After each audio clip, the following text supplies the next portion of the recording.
Harvard University appears to be already having problems with their latest interim president after it was revealed that he's paid millions of dollars while serving on the boards of several drug companies. Wow, what a deal this guy has, right?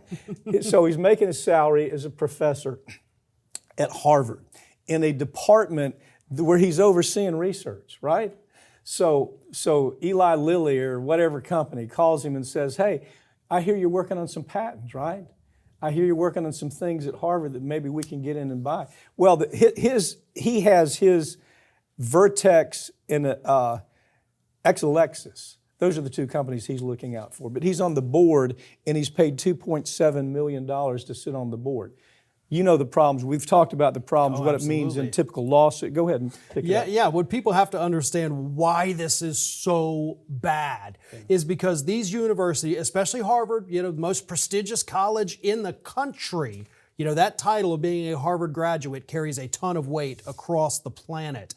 So what these drug companies do, or chemical companies, whoever it is, they go to these prestigious universities, they look at what they're doing, and they do one of two things. One, as you pointed out, they say, hey, you've got a lot of really good cancer research here. You're developing things that might fight off cancer.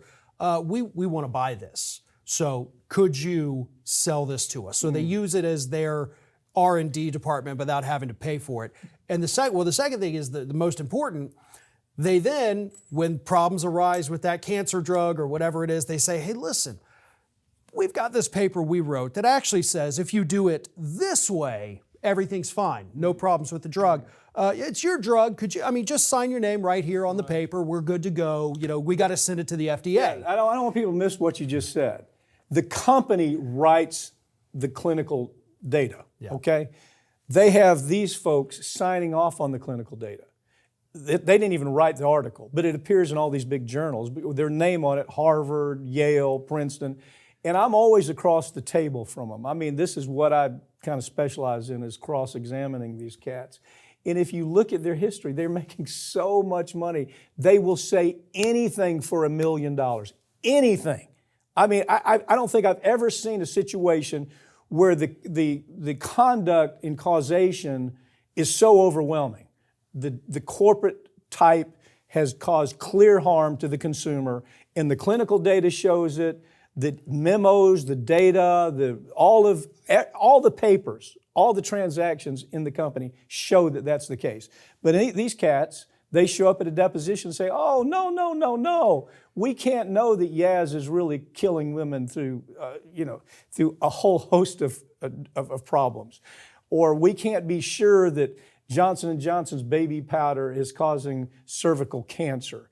And we need more information. That's all they want them to do, is come to trial, go to deposition and say, we need more information. That is exactly what they're paid to do. And they're nothing but whores. They are whores for the pharmaceutical industry. And this guy opened that. But I think the bigger story, Harvard's right now, I think in a bad way. I really do believe this thing with Professor Gay, I just have not gotten my arms around it. Here's the history that at least is being reported. 10 documents, clear plagiarism that the board took no action on. Now that's before it really started heating up. This board of out-of-touch millionaire screwballs living in their own elite bubble. They're so totally out of touch with realities of every day. They say, okay, that's okay. That's okay, Ms. President. We're going to support you in that. Any other student would have been kicked out of the university immediately. Their career would have been over. Here it gets worse than that. 50 documents after the 10. Another 50 documents show up. And it's the silliest thing. I don't know if you've seen it. It's entire pages, Farron. She is taking entire pages out of somebody else's work.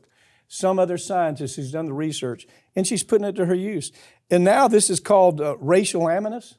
Animus, really? This is racial animus? I've seen so many articles from websites that I respect that have talked about this, the right started a culture war here, and it's like, okay, listen, if that's even what the cause of it was, does it matter when they find horrible things? Guess what, folks? People on the left can also be horrible, and we can call them out, and that doesn't make us any less of a leftist to say, listen, what this person did was bad. As you pointed out, any student at that university is going to be expelled on the spot, and they're never going to get another their college. career could be over. Their don't life you? could be over. Their life could be over. But here we've got a professor who it started early on, man. Yeah. Her entire career, she's plagiarizing, and this idiot bunch of board members are said, you really need to look at this, because what you've done is you've created this open season to plagiarize. What's going to happen when the next student comes up and says, yeah, this is a paragraph I plagiarized? They're gone, man. They're gone. There's no way that you can bring legitimacy to the process anymore. I think this kills. There's so many things about that, and then they keep her on. They're paying her $900,000 to continue being a professor. What the hell? And I mean, to call this racial animus is absurd. Had it been a Hispanic, had it been an Asian, had it been anybody else, oh my God, you've been gone. But this is not racial animus. This is just common sense. We shouldn't have the president of a university at Harvard saying it's okay to plagiarize, and I've done it 50 times, and I've built my career around it. How have we gotten there? That's what I wonder.